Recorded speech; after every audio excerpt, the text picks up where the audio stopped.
Hi folks and welcome to Tech Talk. My name is Anu. My guest today is Todd Boyd. He is founder and CEO of a company called Tacit. Come join me.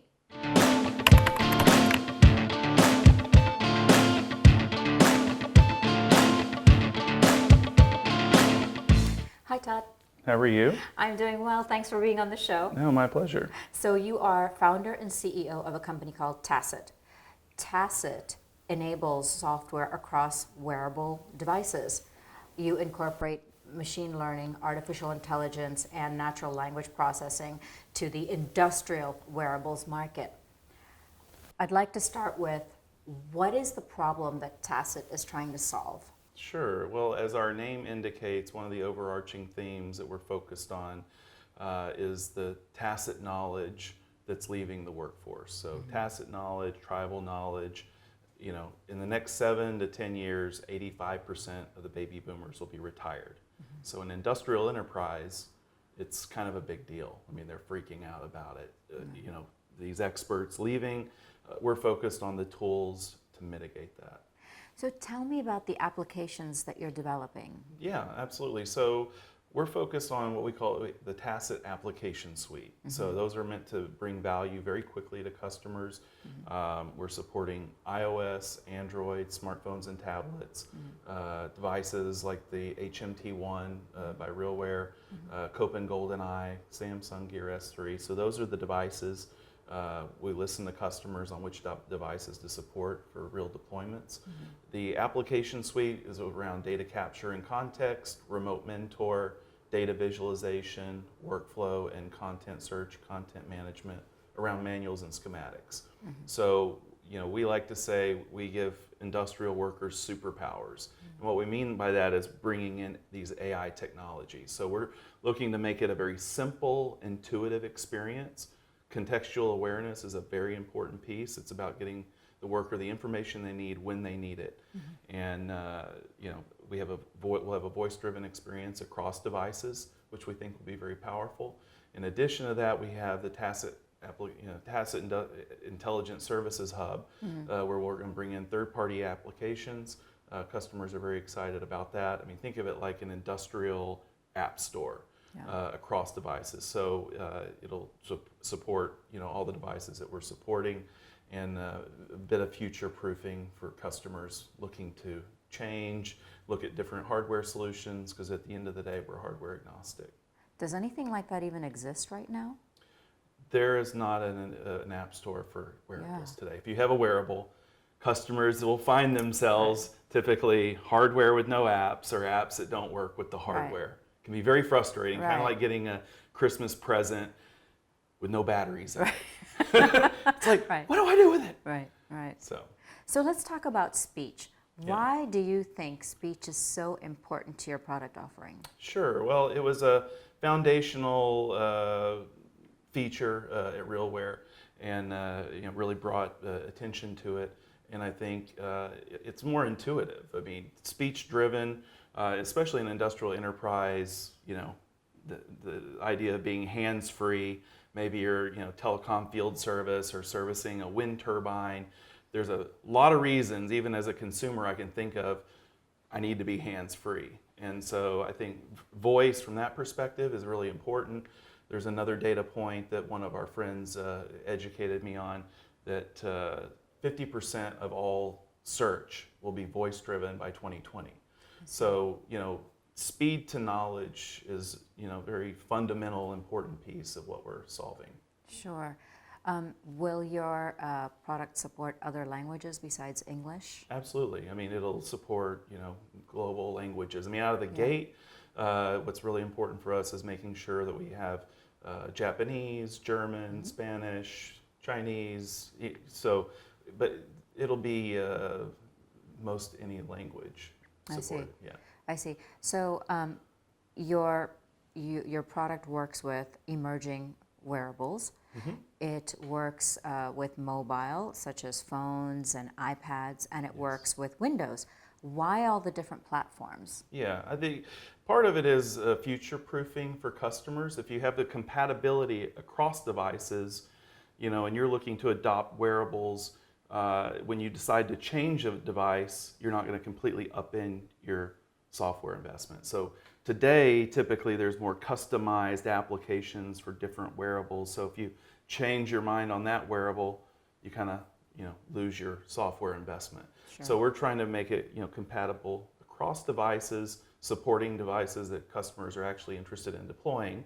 We have a more pragmatic view on it. AR is something that we embrace and support. And I was involved in a company called Dacry, getting that company off the ground. And so I understand AR, see value, but we don't think you have to have fully immersive AR to get value. So it's all about speed to knowledge, getting workers information they need when they need it, hands-free if they want. There's use cases around hands-free or tap, but I think that's a very important piece of what we're delivering. So what are the industry segments that have been most receptive to Tacit's solution set? Sure. Well, we're laser focused on industrial enterprise, which is a big space. But I would say it's around companies and industries with a high cost of downtime. That's around power and utilities, oil and gas, insurance, even with risk engineers, telecom, field service, construction. Those segments, that's where we're really focused. Manufacturing. And is Tacit a SaaS-based model? Yes. So we have a SaaS model for the application suite. It's listening to the customers. We got input to we will do pay as you go, month to month, or we'll go all the way to 3- and 5-year contracts. So for a customer, what is the value from a Tacit software implementation? Sure. Well, I think one of the things that we take pride in is simple, intuitive, and it just works. So they want dependability that they can count on. I think that simple, intuitive piece is very important. So if you look at our application suite, if you just take one of those solutions as an example, Remote Mentor, quickly getting to a common understanding of a problem, storing that on the back end for reuse, saving an expert a trip into the field. If you think about hard cost, 2 days into the field, not to mention downtime. One effective use with Remote Mentor and it pays for itself for the year. So I think that's a pretty powerful dynamic if you can get your investment paid for right out of the gate, and not to mention the other value around the application suite. But we're really trying to focus on simple, intuitive, and just work, and bring in these third-party solutions onto the hub, much like an industrial app store. I would say that's probably the key component, and then you're bringing the AI technologies, what we call superpowers, to the workers. I think that's going to create over time a even more and more intuitive experience. It's anticipating what your needs are, providing the information you need even before you're thinking about it, because it's learning and it's training. What is one thing that surprises you the most about this marketplace? What surprises me the most, and actually looking back, my involvement early days, and people didn't even know what AR was, augmented what, in Dacry from 2011 to 2013. What amazes me today is the amount of complexity that still exists to even find hardware with no apps, apps that don't work with the hardware, the lack of software integration. That to me is that's part of the opportunity that's so exciting, because there is no standard. Todd, what led you into becoming an entrepreneur? Tell me your story. Yeah, well, I think I've been an entrepreneur most of my life. Early days of my career in the investment banking world, Bear Stearns, working a lot with private equity, venture capital. At Bear, they used to call it organized chaos. So I was an entrepreneur inside a big organization. But the common theme has always been building. I was the hired gun that would, dress something up, build, and bring it all together. And so having that, repetition, I would say one of the experiences that really crystallized it for me, it was probably in 2011. I became enamored with this company in Los Angeles called Dacry. Early days of AR back in 2011. Spent 2 years of my life getting that company off the ground and funded.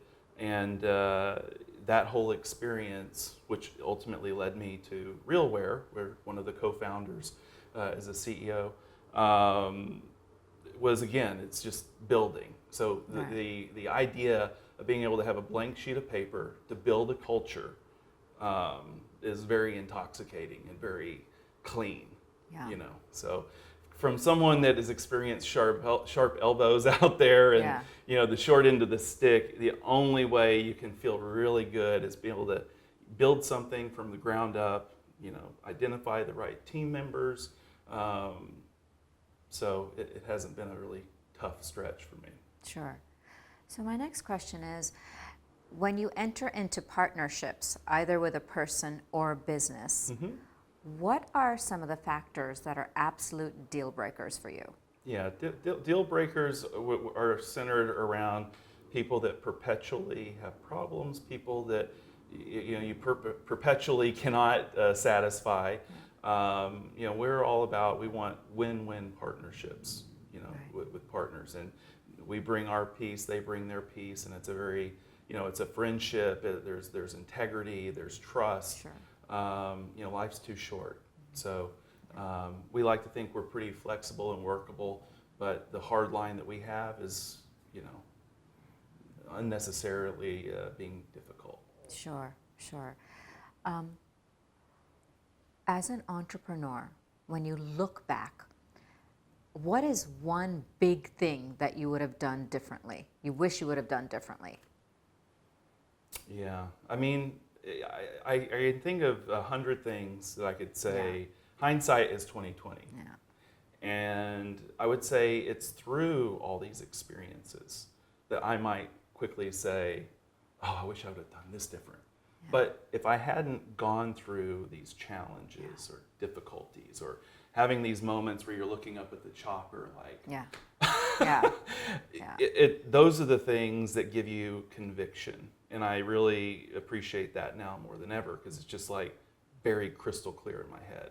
And I've had enough lessons and brain damage over it, you know, where so I would say, I can't say I would look back and change anything, because if I had changed anything, it could have led me down a different path. And right now I feel like the timing could not be more perfect. We're very excited about that. The fact that people don't completely understand it is a good thing, in my opinion, because by the time that they do, you know, we want to really be out there and deployed. Sure. What are you most proud of? What am I most proud of? You know, I would say all the things that I've experienced, you know, as an entrepreneur, all the setbacks and challenges and sharp elbows and things that just happen. It's like par for the course. Taking something out of the Rocky movie, you know, the ability to take the hits and keep moving forward. And you have to, as an entrepreneur, there's so many pieces of the puzzle that you have to keep pushing forward.